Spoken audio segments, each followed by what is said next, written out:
The annual Build East Africa Leaders Conference is at the door. This is a conference that we have held for over 20 years now. This conference has impacted many lives of the pastors, their families, and their churches. We have great testimonies of what God has done in the lives of many servants of God. And I would personally want to encourage you, don't miss this one. I take this opportunity to invite all different ministries to join us for this special and exciting time. Let us leaders come together as a representation of the body of Jesus Christ in this part of Africa.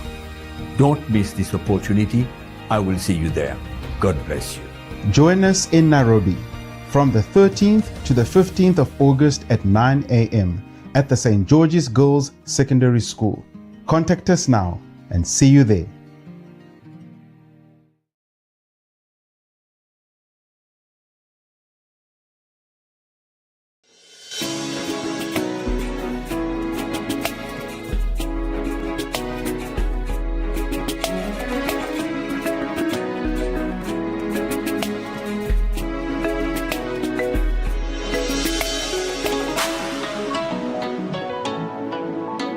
Elevate TV, advancing kingdom lifestyle.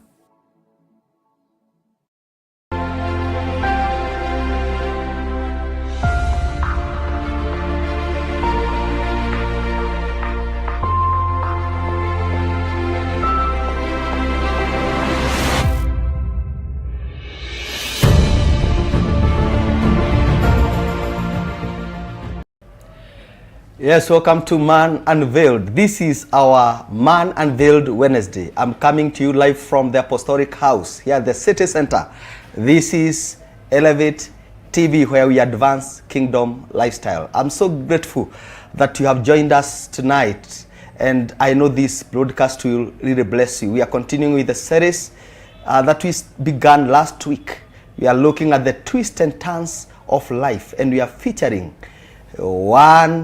the one and only, the apostle himself, who came from a place, I don't want to describe what this man opened and closed churches, like Ida Makofi Anyayo, Fuga Fugua, 4 of them and counting. We want to hear today what happened after that, and we want him to take us through his journey, because this is my story journey, my story. You know, his experience and the price he has paid, and the grace of God that has carried him all through. Many times we look at men of God and admire what they have done, the journey they have walked with God, but we don't really get to know what is that price that they paid. Sometimes it's easy to admire a man, but the glories of men are in their stories. I want to encourage everyone watching us tonight that your anointing is in your struggles, and your glory is in your pain. Apostle Fred Munyao. Yes, sir. How are you, sir? I'm well. Good to have you again. Glad to be here again. Yes, sir. To continue from where we left out last week. Yes. It's always a blessing to come back to Elevate TV. Wow. And to be with you in the show. Karibu sana. Yes, sir. By the way, we are live on YouTube, on Facebook. You can tune in. Elevate TV, you can share this broadcast. Let someone know something great is happening right here. Let every man know. This story is an encouragement, not only to a man, but to everyone who cares to progress in life, and someone who wants to know, how do I overcome these challenges? Will I ever break through? I know this story will inspire me. Let us know where you're watching us from as Apostle Fred. Please, there are people who are watching you for the first time. Yes. Please be kind to reintroduce yourself. Thank you so much. Thank you, my viewer, for tuning in. My name is Apostle Fred Munyao. I run a ministry, Center for Christ Ministries International, CCMI. We are situated at Zimmerman. That is part of this city of Nairobi, around Roysambu area. And we thank God for being here once again. Thank you, Wisdom, for having me here. Yeah, karibu sana. Yeah. Yes. I don't want battles. You know, I'm a family man, and I know this is a family show. Yes. I know Pastor Caro, Mama Boys. Yes. Please shout out. I want to send my my love to my lovely wife, Pastor Carol, and the boys, because I know they are watching, and also the many people that are tuned in that I have been able to share with, spiritual sons, daughters, men and women of God, covenant brothers and sisters. I welcome you to the show, and God bless you. And let's do this together. Wow, thank you, thank you, Yes. thank you. I'm saying that because Pastor Carol Yes. has been a blessing on this show. Oh yeah. She is such a blessing. Yes, yes. And loaded with divine wisdom. Yes. May she live long. Amen. And thank you for giving us a space Yes. to become. Sure. There are so many people have met and they don't give, some men don't give their wives a chance to thrive and to Yes. become. Yes. They actually do harm to themselves. Yeah. Because it's like choosing that you never use one of your hands when it is still healthy. Wow. Because whoever is your spouse is part of you. Wow. And the more you allow them to be, the better for you. Because whatever they do, you are doing it together. Yeah. They are helping you because they are helpers. And stopping them from becoming is actually depriving yourself Wow. of some help that could have helped you. For me to become what I have become, she has played a very serious role in my life. There is no man that is what they are today if they are married without the real input of their wives. Even if the wife is just saying, stop this, it's enough to help a man to begin to think seriously. When I got married, I thought, I think it's when I realized I was not very serious with life. Because of the first time I realized I'm actually engaged now in something that there is no way out. It has to work or work. Yes. And I'm not alone anymore. I'm actually with somebody's daughter. Yes. And I realized now I'm no longer that young man who used to run up and down. If I want to go to Tanzania, I'll just go without fare to come back. I just, go, and I am not thinking about how I'm going to come back. Now I have to think Yes. about how I'm going to go, Yeah. what I'm going to leave behind, how I'm going to leave the people behind, And I realized life is getting serious. Yes. And I like the seriousness, Wow. that came with, getting married.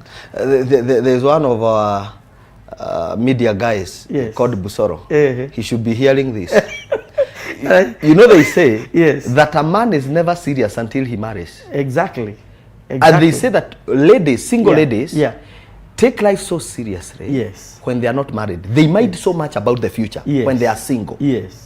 Young men don't mind about the future as long as they are single. Exactly. So marriage comes as a divine exchange. Yes. It's an exchange. Yes. Where the man takes the baton and the lady relaxes. Now the burden is unto you now.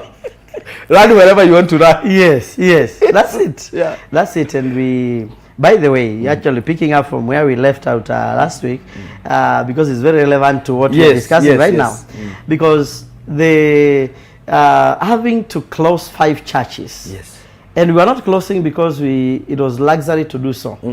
It was because we were getting to a place where it is not tenable anymore. It's not possible to move on. Yeah. Challenges would occur. Some people may think God will just come and tell us, now close down this church. No. It was a real struggle to the very end that you feel you can't move anymore. Wow. You have, you are cornered.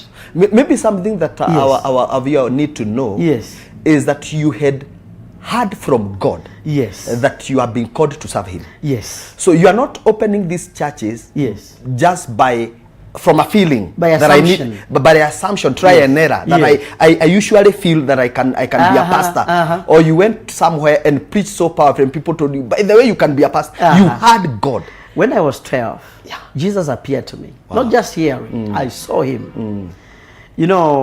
As I mentioned to you, I used to talk to God. We used to have conversations when I was growing up, before I was 10. But when I was 12 is when we had a real conversation that I knew. It was actually now God, speaking to me. And He asked me very clearly, how do you see it being a pastor? And I said, I can't be a pastor because I didn't want to, be as poor as the pastors I had seen. And I gave him the 3 reasons I mentioned last week. Yeah. But he spoke to me, and it was not enough just speaking to me. He followed it up and appeared to me. Wow. So the Lord appeared to me. I think I didn't explain much about how he appeared to me at JKIA. I saw a young man who appeared, in a space like he just appeared suddenly. And I was like, wait a minute, what am I seeing? And I tried to, wipe my eyes to see clearly whether I'm seeing or it's just actually a mirage or something that is not there. And the person was still standing there. Only to realize he was standing like 1 foot from the ground on bare feet, as I was on bare feet, among 80 pupils and 10 teachers. I was the only one on bare feet. So I was feeling so dejected. I was feeling so bad. I was down. I decided that morning, I decided that I'm not going back home. I'm going to become a street boy in the city here. So, and I had made up my mind. I said, God, we normally talk, but I think you lied to me, that there will be a better day ahead. There has not been any ever since you began talking to me. You changed me. Yes. It's like Ezekiel. Exactly. So I said, today, I am serious. I'm not going back home. I've come to the city. I'm not going back to that kind of a home. And the Lord asked me, so how will you become the preacher I have told you shall become if you stop education at this? And I told him, but you are God. You can pick a street boy and make him what you want. And then he said, no, you need to go back to school. Wow. Schooling is very important. We wouldn't be talking this way here if we refuse to go to school. Yes, God can perform a miracle. For several ministers I know, God has performed a miracle. They can speak fluent English without necessarily going to school. Even better than us who have gone to school. Yeah. But those are very exceptional cases.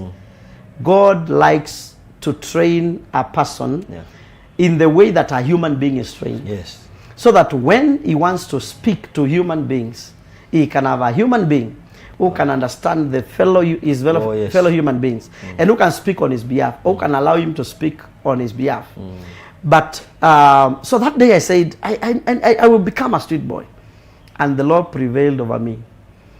And I decided, okay, I'm ready to go back. Because if you are going to be with me, no problem. It doesn't matter what I'm going to go through at home, but I'm going back and wait until that day you are promised. So I went back home. So now this time I'm opening churches and closing churches.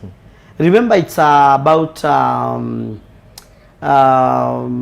after 7 years is when I got saved. Then another how many years? Another 4 years is when I began opening the churches. So that is about 11 years since the Lord spoke to me. 4 years after I got saved. Wow. That's when I began, after preaching around. I used to be like a freelance, they are called hit and run ministers. Yes. I was going everywhere preaching the gospel. God would randomly send me to places I had never been before. He would tell me, just wake up. I want to show you where you're going to preach tomorrow. I would wake up, pack my bag, and begin to follow the voice. So sometimes I would go for as many hours as 12 hours walking, still listening to the voice. I want to get it clearly, but I would get the direction, move this way, move this way. When I arrive at the place where I'm supposed to preach, the Lord will say, this is the place. Now, this is in a crusade. You have not prepared. Not even a crusade. There's no crusade. There's no congregation. Sometimes it will be in a town. Sometimes not even in a town, in a village. So, for example, one time the Lord sent me to a place called Munyao. I had never been there before. So I walked for 6 hours, still listening. Actually, I didn't even have fare. So I took a little gunny bag. I passed by our farm. I had some few sukuma wikis, and my brothers had also grown some, and my father. I stole theirs and I combined with mine. And I, Paul says he robbed some churches. I robbed my brothers myself. And I went selling sukuma wiki. In the name of the Lord. So in fact, so you stole in the name of the Lord. To get fair enough to go to where the Lord wants me to go for the gospel. Yes. And so I went, and at the point where I finished selling the sukuma wiki, I threw the gunny bag, and I continued walking. Yeah. When I got to some point, the Lord said, sit here. I sat down there. A vehicle came, and the Lord said, that is a vehicle. So I walked to that vehicle. I boarded the matatu. We went all the way to Mwala. I didn't even know we were going to Mwala. I just knew the Lord had said, board this matatu.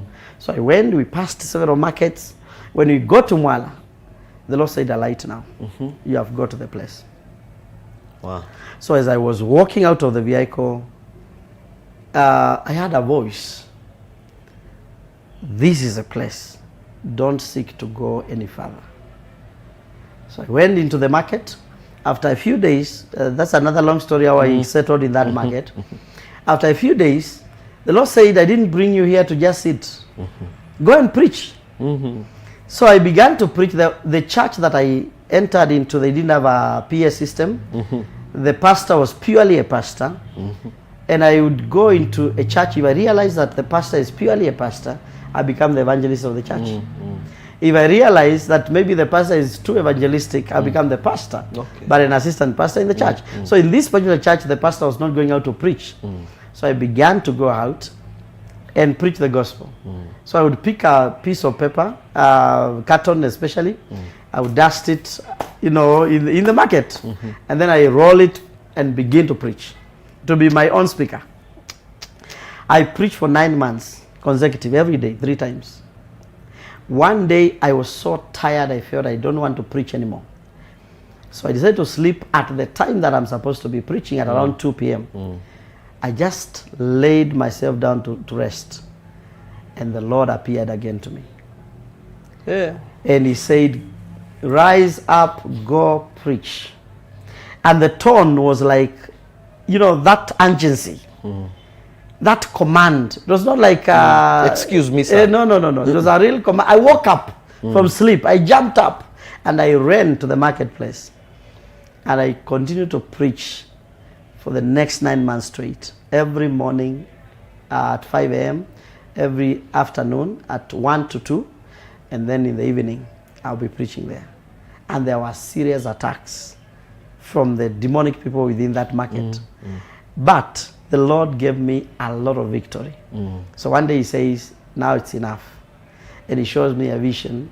As I exit, the people I've been ministering to from very far will be coming in.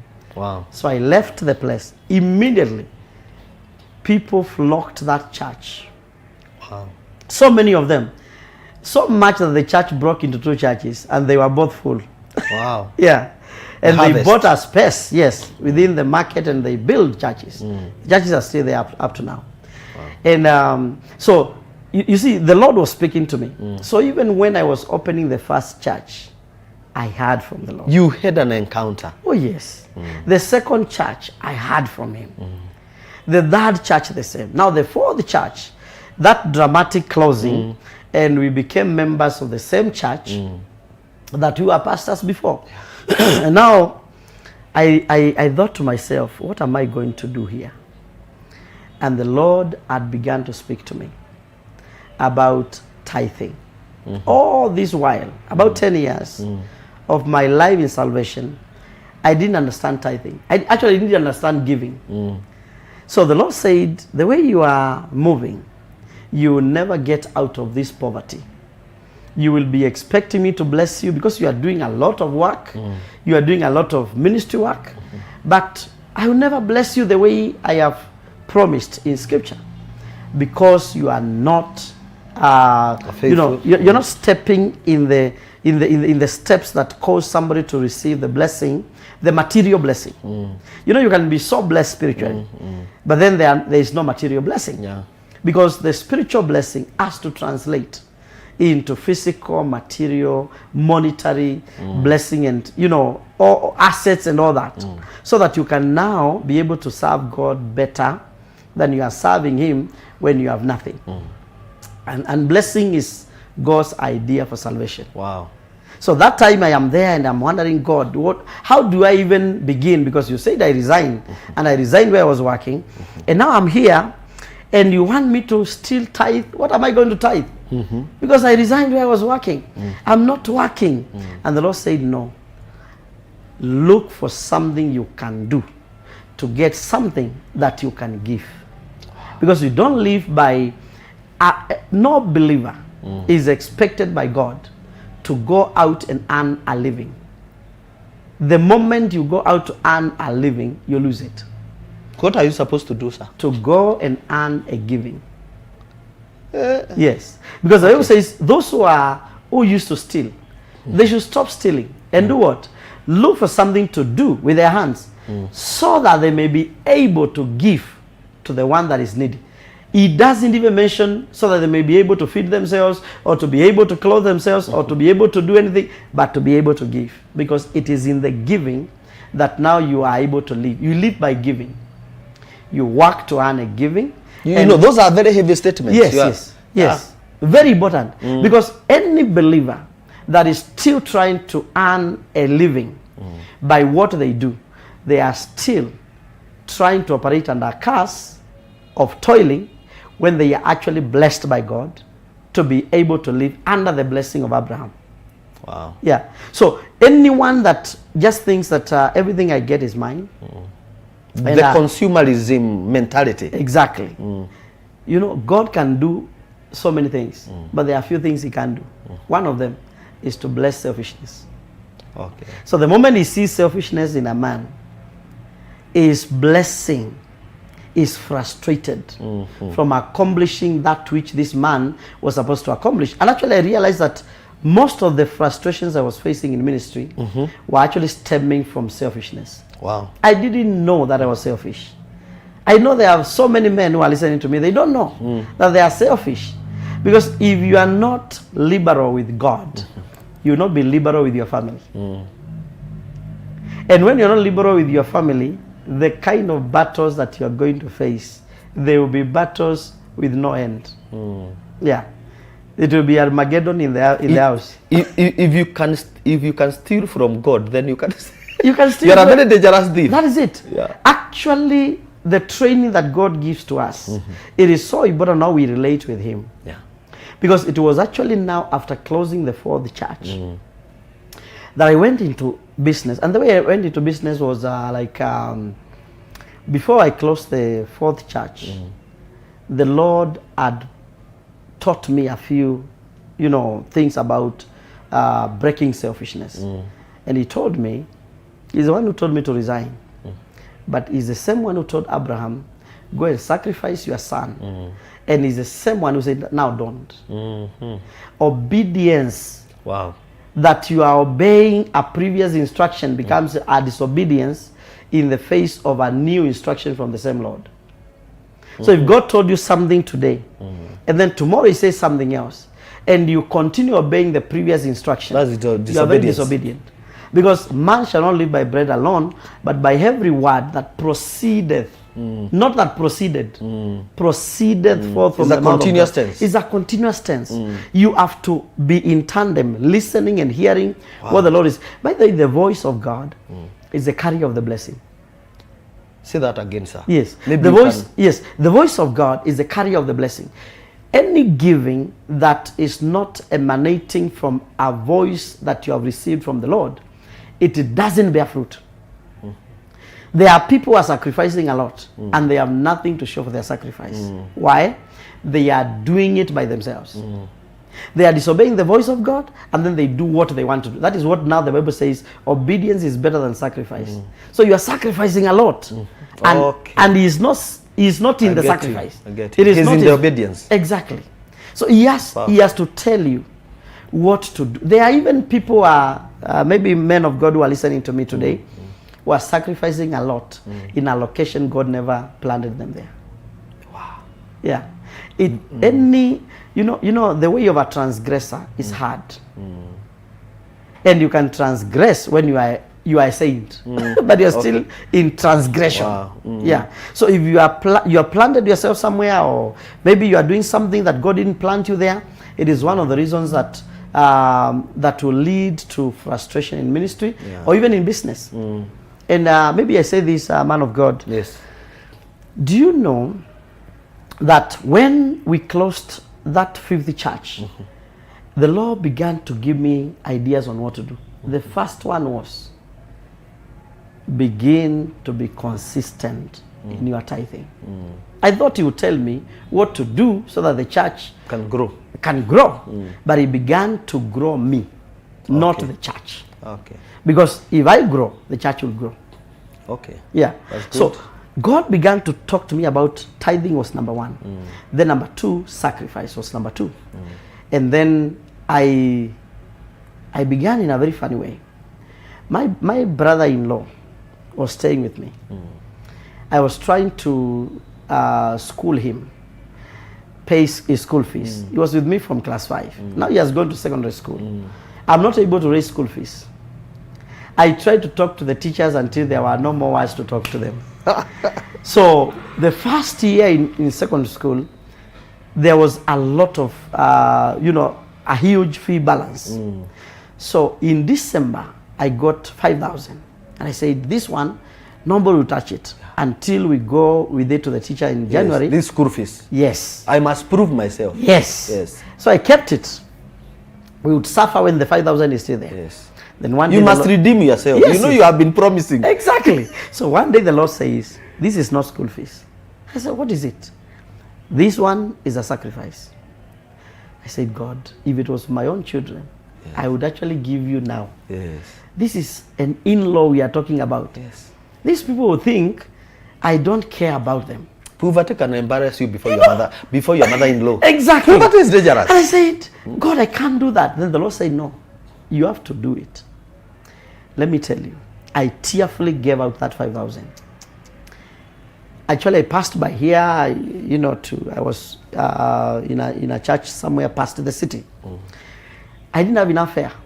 So I walked part of the distance with 5,000 in my pocket. Wow.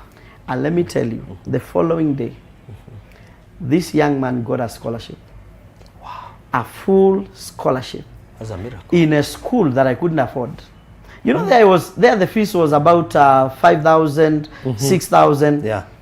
The school where he got a scholarship, the following day after giving the 5,000, per term, 120,000. Wow. And they gave him full scholarship, full. Obedience. And he repeated actually from 1. So he was schooled the whole 4 years. I never paid school fees again for him. That was the end of struggling to pay school fees. He is a lecturer today. What a testimony, what a miracle, just as a result of obedience. Obedience is better than sacrifice. And you can remain poor just because of walking in disobedience, obeying simple instructions. This is not school fees. This is a sacrifice. And through that, a scholarship was birthed. Thank you for watching us. I can acknowledge Pastor Sarige Venji, the voice of God, is the carrier of blessing. Wow. Faith Nimo, thank you, Faith. I wish someone could have had this selfishness, God, about selfishness. Is it that God will never bless selfishness? No, he wouldn't. Wow. Yes. Thank you, Pastor Sari. Obedience is better than sacrifice. Hear God in your sacrifice. Wow, Faith, thank you. And all those who are watching us from YouTube, we want to acknowledge those of us on YouTube, and I now will be sampling some of your messages, but we want to go for a break, please. Let a family know that something great is happening right here on Elevate. This is a testimony you need to listen to. You don't need to fight in your house just because things are not working. You just need to take stock and see what is it that you are not obeying. See you in a moment.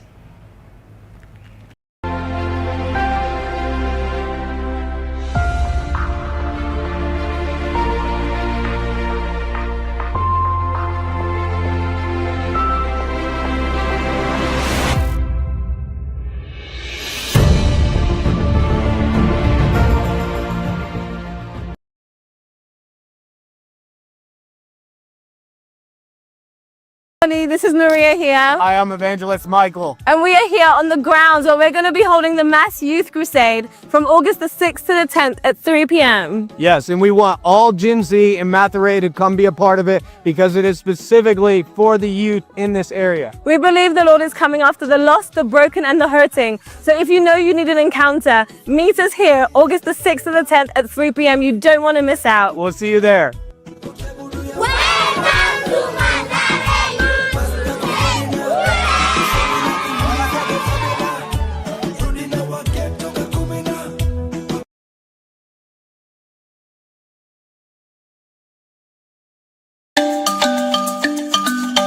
Anytime, anywhere. Access inspiration that never switches off. Stuck in traffic? Elevate your mood and own the moment. Just looking busy? Make every second count. Tap into Kingdom content instead. One tap, instant power, real transformation. Download the Elevate TV app now. Exclusively on Google Play.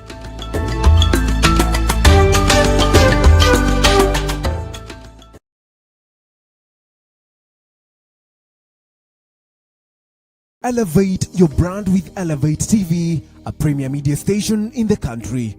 We specialize in video production, live coverage, advertising and social media marketing.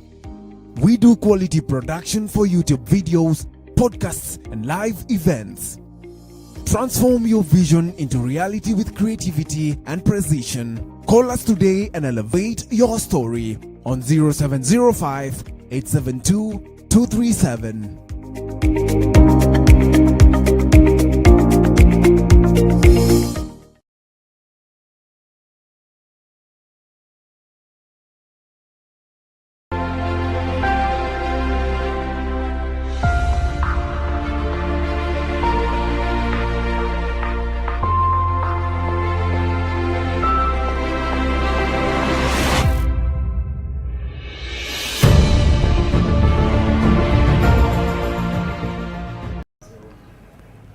Yes, welcome back to Man Unveiled. We are looking at the twists and turns of life, and I can tell you this man of God, Pastor Fred, has gone through the twists and the turns, and the experiences and encounters are amazing. How I wish that every one of us can have such encounters, because sometimes I know there are people who are watching us and they're saying, I've never heard the voice of God. You can walk and God tells you turn right. You get to your destination, says that don't go further. Sit there. You know, some of these things look like Afro cinema continue shortly, but this is real life. And Apostle Friend is sharing his life, pouring his, like Paul said that I'm pouring out. I offer my life I'm offering my life. I'm pouring out my life. And these are the experiences. We know we have seen people who tell us how they used to go through difficult times. And when it comes to the real story, they say the rest is history. Now that history is what you are interested in, because you don't want to live under pressure. Not doing the encounters and the journeys men have gone. We say that the glories of men are in their stories. That's true. First of all. And in their scars. Yes. Yes. We want to hear those scars. Yes. And even now this session, our last part. Yes. We want to look at now you are able to hear God. Miracles are happening. Yes, yes. God has given you an instruction. Yes. Will you begin to obey? I began to obey. Yes, sir. And I began to give my tithe. Yes. But not without a struggle. Because you know, when I gave out the 5,000, yes, God began to walk me in a journey. And one day the Lord tells me, I want you to begin giving sacrificially. And the first sacrifice was again 5,000. So I gave 5,000. Life became a little bit, bearable. Then after 3 months, God commanded me again, give 12,500. I was able to look for 12,500. I gave out. After 3 months, the Lord said, double that sacrifice. And I got 25,000. Wow. It was so difficult to give that 25,000. Again, with the 25,000, I had the money, 25,000, but I didn't have enough fare enough bus fare. In fact, I lacked 40 bob, 20 shillings and 20 shillings to the city here. But I had 100 shillings, 50 shillings to the city and 50 shillings back. So I walked the rest of the journey. The following day, actually I wrote a message to the man of God. I said, you know, today I've given the most tearful sacrifice. He has never replied that message until tomorrow. Until tomorrow morning. But the following day, after giving 25,000, someone called me in Athi River. I went there, we sat down with him, and the man gave me 850,000. What do you mean? Yes. He told me, there's a day you mentioned about a business idea. I said, yeah. And he said, but I knew, he had told me that he doesn't have money. Yeah. So I had deleted that from even my memory. So now he says, tell me about that business idea again. So I began to tell him. Then he said, it's lunchtime, let's go and take lunch. He's not interested at all with the story. During lunchtime, he transferred 850,000 into my account. Your account was on shock? Yes.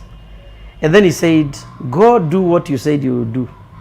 Whatever profit you get, let's share 50-50. The following day, I was on my way to Tanzania.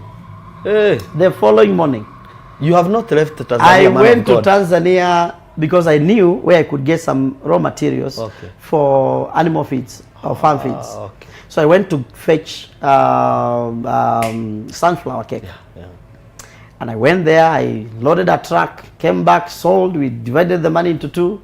He got his 50,000, I got my 50,000, and I began to do very well. Wow. Then within, I think that year, things were working very well. God said 3 months are over again. I need a double of the 25,000.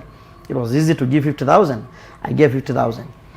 Then I went to the School of Ministry in Mombasa, in JCC Mombasa, in Personalized Place. I said, now, I want to go to the School of Ministry because I've been failing in ministry. And I think there's something I don't know. I need to learn. I need to learn. So I went down there, and to my surprise, I was going actually to be a part-time student. Then one of the pastors said, no, you will know you are called into ministry. You can't be a part-time student. And just like that, I was enrolled into the full-time class. Wow. And so my business, I went back to zero. And I began to struggle.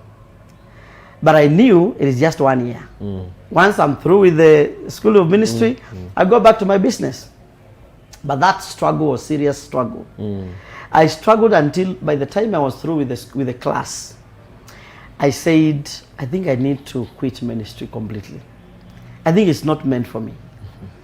And I took a day to talk to the Lord about it. I said, this time round, I don't want to throw tantrums. I'm a little bit mature. I've been through the School of Ministry. I know I don't need to throw tantrums. I've been throwing tantrums at the Lord and nothing has been happening. This time I borrowed a car. And I went to Mamagina Drive. And I parked it facing the sea. You want to commit suicide? No. That I was sober that day. Yes. I said, God, I want us to agree that everything I've done in ministry, wrap it well. Keep it safely at a corner in heaven.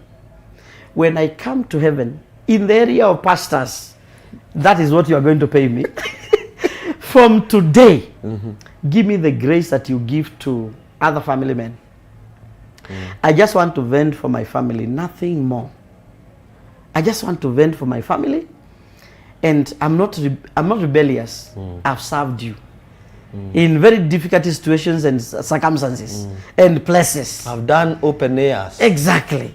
So now, please, can you help me to vent for my family? Because that time, I could struggle to get 50 shillings to send to my family, for one meal. And I would struggle like for a whole week. I have nothing to send to them. So I thought we have agreed with the Lord. And so I decided to start the engine of the car and go back. As I was starting the car, the Lord spoke to me. It was about election time. And he said, this coming election will give you a president. It is going to be nullified. I said, God, that message is not for me. There are other people who are praying in prayer mountains and who are fasting to know what you are saying about those things. Me, I don't want. Those are not my things. Then he spoke again, a second time. Let me tell you, that little voice became my turnaround. Wow. That the election will be nullified. It looked very irrelevant. Yes. But you are not vying for any seat. Exactly. Yes. But God never says anything that is irrelevant. If it is truly his voice, it can carry your money, it can bring your food, it can be your rent, it can be your cars, it can even be your aircraft. As long as it is God's voice, it can open a window that is comprehensive. Wow. You know, carrying everything with it.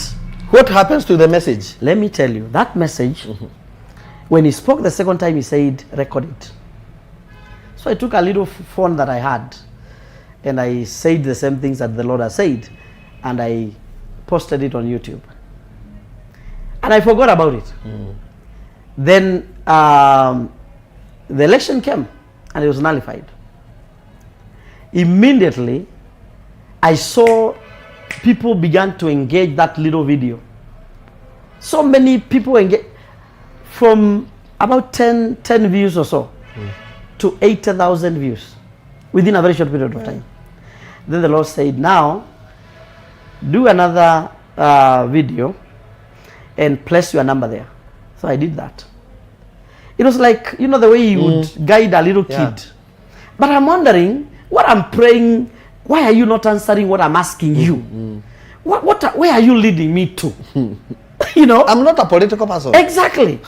Then I did that and I placed my number there. People called from everywhere, from Australia, Europe, America, everywhere. And I'm wondering, what are they talking about? And then they said, someone told me, I watched your video. I saw what God said. And I was like, okay, I know you can pray for me. So people began to ask for prayers. I prayed for several people. In September, it should have been the 23rd. Somebody sent me an offering. I never asked for an offering. Someone sent me an offering. It was 26,000. Wow. Let me tell you, man of God, from September to October, the same date, people sent me 300,000. From YouTube within now. a month. Within a month. People that I don't know, people that I've never talked to. From that single message? From that single message. That the election will be nullified? Yes. The following month, 300,000. The third month was in December. 300,000. But someone sent me 100,000 for the first time. I was on my way traveling now to come, you know, to be with my family here. On the way coming, somebody sent me 100,000, said, buy your family something for this Christmas. Wow. So I took them to Arusha. I said, I had promised my wife for 10 years, I would take her to Tanzania. This is the time? This is the time. 10 years I never fulfilled my promise. So I took them to Tanzania. We were there for the December holiday. We came back. And man of God, let me tell you, what I am saying about this is obeying what God is saying is key. Even a message that looks irrelevant. Very irrelevant. In it, there was my food. There was house rent. There was our deliverance from debts. There was our car. Because actually it was from that message. Somebody had that message and called me from Nairobi. Here I was in Mombasa. And said, God told me to give you my car. Wow. So someone gave me a car. And it was a very nice Mark X. And the person said, we bought this car. Actually, it was somebody from the SDA church who had that message. And said, we bought this car for our son. But our son has gone to school outside the country. So the Lord said, I should give you the car. And because it was the wife who said it, I didn't take it serious. Because, you know, I was not excited because I knew a wife is somebody under authority. until the man says so. Yes. It is not yet Yeah. allowed to be received. And so I said, okay, I asked her, did you talk to your husband about it? And she was like, yes, I did. And she narrated the story to me. As she talked to the husband said, go and pray. She went and prayed. She came back and said, the Lord is saying the same thing. The husband said, let me go and pray. He went and prayed. And he came back and said, I feel a lot of peace. Call Apostle, give him the car. Wow. Yeah. So we began from there. And the Lord, you see where the voice came from. Yes. At a point of a lot of discouragement. Yeah. I was at my lowest. But that little obedience became the turning point. And maybe what I didn't mention is that before now things began to turn, I was seated in a church service. And the Lord said, I want to turn your life around. And I was like, how? I'm here looking for 20 shillings, even on the ground. I want to see whether kuna mtu ameangusha mbao. You know, so that I can get some githeri. Yes. And I was not getting any. And somebody passed 1,000 shillings to me in the service. I said, go and take lunch. The Lord said, if you eat it, you will eat your destiny. Hey. If you give it to me, you will have opened for yourself an account where people get 1,000 shillings to give to other people for lunch. Wow. Yes. And let me tell you, man of God, I gave out that money with a lot of struggle. And you are hungry, man of God. Yes. I gave out That was your seed. That was my seed. I gave out the money. That day I struggled. I am not sure that I took anything that day. Because I was not able to get any money anywhere that day.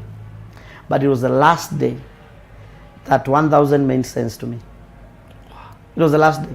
Because from that day, God began a transformation. Wow. In your finances. When I got the car, the Lord said, this is a seed. Because it's the first car. I said, God, who else is giving out cars here? You know? I said, my friends have cars and they're enjoying driving cars. You don't want me to enjoy just one car. The Lord said, no. I want to give you cars, not a car. And there is no way there will be an harvest without a seed. So I said, God, so what do we do? The Lord said, give it to me. Man of God, I struggled to give out that car. I was unable to. I tried. Until one day I went for prayers in one of the prayer centers. And when I came back, God never spoke to me when I was there. When I came back, I was seated with other pastors. We were just talking in an office of one of the pastors. And the Lord said, that piece of land that I gave you, give it to me as a seed. Again, now the piece of land. The piece of land was worth 3 million. It was worth more than the car. But it was easier to give out the land than the car. I know the attachment. You know, men and cars. Yeah. So I gave out the piece of land. Actually, that one he spoke like on Friday, and on Sunday I gave it out. And the Lord said, now you have the stamina to give out a car. I need the car. And truly, I had now the stamina to release a car. But never without a struggle. I drove the car to this city. I went to my pastor's office. I forgot that I was going to give out the car. I gave out another offering. And I drove the same car back from the city here to Safari Park. That's when I remembered this was an offering. I parked the car. I called my bishop. And he passed by my place that evening. I gave out the car. 1.5 weeks later, the Lord gave me a Prado. Yes, a Prado TX, white, very nice. And things began to flow. Yeah. So after some time, he said, this is also an offering. And I'm like, until when? Is he taking everything? So I gave out the Prado. And where was I? Because that would have been a good seed coming your way. So I gave out the Prado, and I got confused. I gave out that seed and I got totally confused. I didn't know whether I've done the right thing yes, or the wrong thing. But I suffered thinking, is it really God who said I should give? Until I was fully convinced by the devil that it was not God. But then one day the Lord told me, no, it was me. And I said, actually, before he talked to me, I said, even if it was a mistake, it is a good mistake. God cannot punish me for this doing mistake. the right thing. Yes. Yeah. At least he'll give me another Prado, and then I'll be more careful not to give it out. But then the Lord said, no, it is me. And he gave me a Range Rover Sport. That was after 2 months. Eish. I drove a Range Rover Sport for about a year, about 2 years. And the Lord said, this is also a seed. Hey. And so I gave out the Range Rover Sport. But before I gave out the Range Rover Sport, I'd given out about four or so cars. I've given out 8 cars in total. After the Range Rover Sport, I got a V8, which I've driven around for some time. And let me tell you, man of God, the same person that was opening, closing churches, unable to feed himself, now I was there, you know, people see me running up and down with, you know, in this high-end cars and, you know, and we were able to begin a ministry. When I was in Mombasa, the Lord now spoke to me. And he said, I didn't call you in Mombasa. That time I had begun a church. In Mombasa? I was preaching on radio, on Baraka TV, radio. Every day I was there trying to grow the church. And nothing was moving. But the church was actually developing in ways that I couldn't understand. I was feeling like now I'm doing ministry. It was one church, 2 locations. We were in Nyali and we were in that place where they train the SGR, that area. Yeah. And the Lord said, I didn't call you for Mombasa. I said, but Mombasa seems to be the thing. It is now, I'm doing well in Mombasa. But let me tell you, man of God, the Lord said, I didn't call you for Mombasa. I wanted to go back to Nairobi. I said, I cannot go back to Nairobi. I actually thought it was a voice trying to distract me. Yes. I went to Dar es Salaam to pray. I arrived in Dar es Salaam like today on a Saturday. The following day I went to a church. There's a bishop there who has a 70,000 member church. I decided to go in there and pray. Before he arrived, the Lord spoke to me. And he said, I'm the one who is speaking to you. Go back to Nairobi. This time round, I'll be with you. The following day, I was going to pray for 7 days. The following day, I boarded a bus back to Mombasa, packed my stuff. After a few days, I was back in the city. So I came here. We are going to begin a church.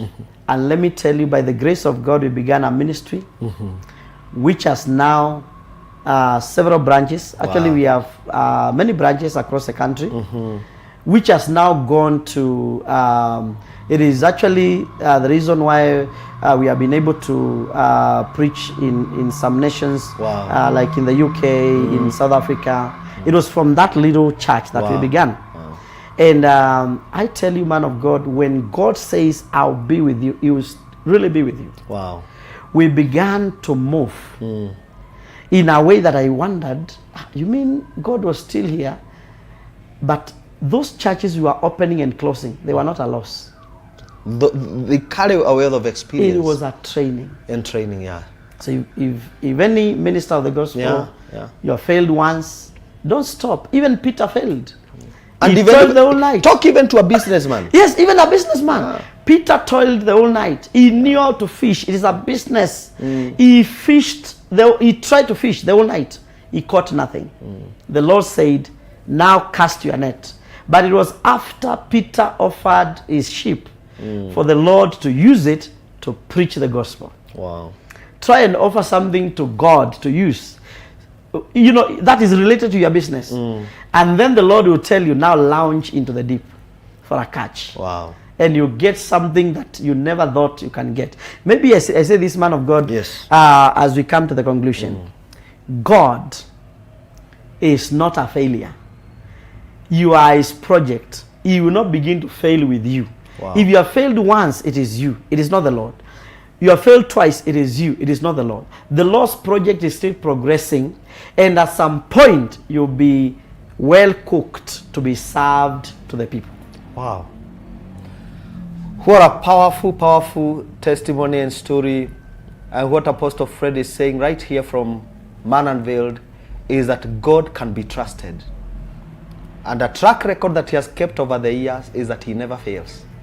You might have business fail, but you did not fail. God never failed. And I love someone who say that if you fall, just in case you fall, ensure that you land on your back. Because if you can look up, then you can get up. Wow. And Apostle Fred, we are so grateful. Yes, yes. So grateful that you have offered to share your story. Even some of the things that men will not share. And, looking at the journey and the way you have journeyed with God is a testament that a man can walk with God. That's true. Even through difficult moments. Sometimes you don't even understand whether what he's saying is true, whether it's his voice, but you continue pushing on. Yes. And at times God will confirm. Yes. Maybe before we have some 2 minutes, maybe I would want to.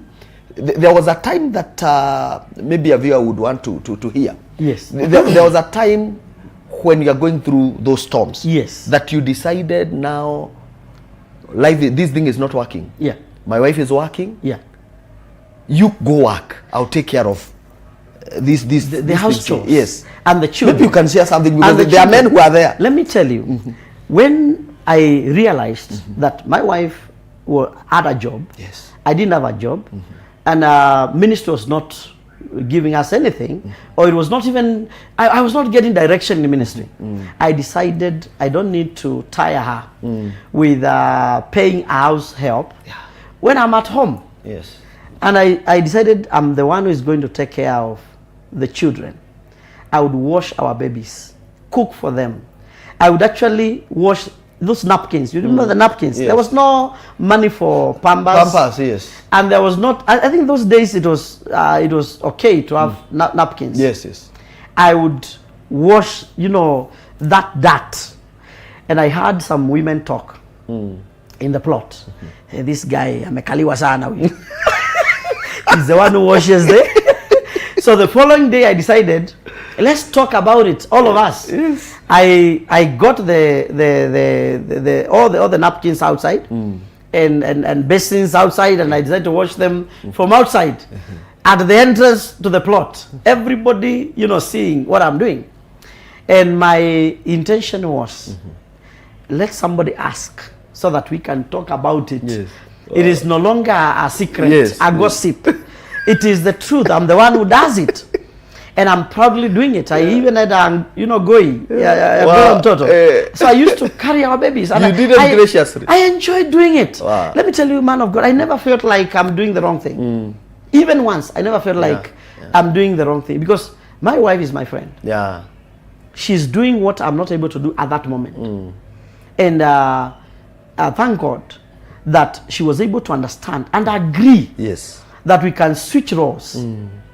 She's working. Wow. I would actually escort her to the workplace and go for her in the evening. You became the bodyguard. And people were wondering, what do you guys talk about? Because the stories were without end. Yes. And we bonded very well that time. The Bible is very clear. Yes. It is not just the wife to submit to you. Sometimes it is you to submit. Wow. Because the Bible says submit to one another. Yeah. To one another. Yeah. Not to one to submit to the other. And again, I also realized the best way of being the head of the family is not ordering everybody around. No. You can still command without saying, I command you. Wow. Yeah.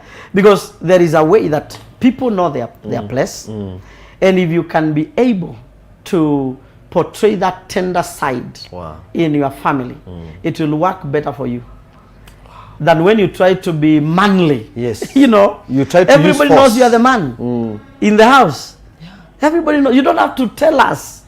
In fact, we have a problem with and if you are a man and you are watching us and you keep threatening the whole house that you are the man of this house, if I'm truly the man of this house, then there is a problem. There is a problem. Margaret Thatcher talking about leadership, one say that if you have to say that you are a lady, then you are not. If you have to keep saying that you are the man of the house, then there are questions on that. I know our time is spent, and I want to appreciate all of us for following this program. And I can see Apostle Rock Peter all the way from Light City Chapel, Rwaka, Pastor Carol, thank you. God can be trusted. You know, Pastor Sari, if you can look up, then you can get up. A blessing. Lucy Favor, thank you so much. And Marcia Joyfrey, God bless you. Francisca Iga, thank you. Faith Nimo, God bless you. And those of us who are on YouTube, much appreciation for following up this program. We are grateful that you are watching. We can see that you are part of this program. It's a blessing that we had Apostle Fred sharing this story. And I know you've been encouraged. Apostle Fred, maybe in a minute, I know there's something that is coming. There's an ordination. Please just mention it. Yeah, we have a commissioning. Yes.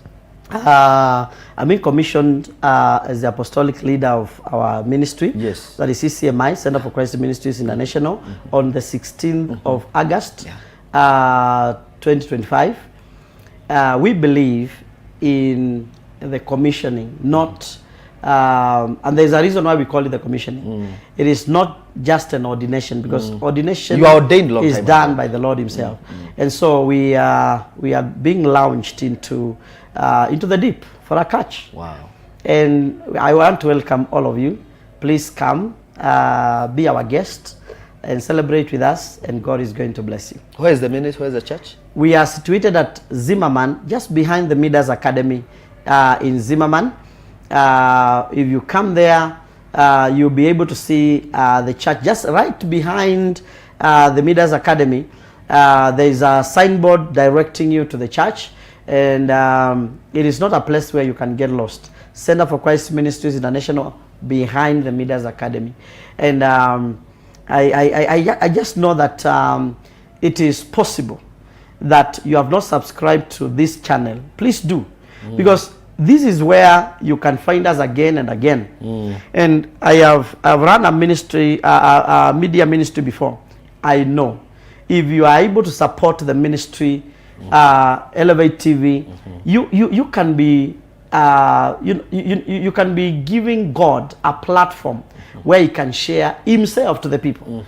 And so I want to encourage that. And thank you also, man of God, for having me to come.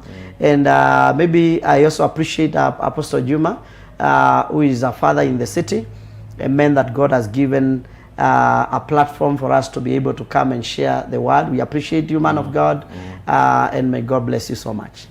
Wow, thank you so much. God bless you for tuning in and being our partner in ministry. That was our time. Man Unveiled. See you next Wednesday right here. Good night.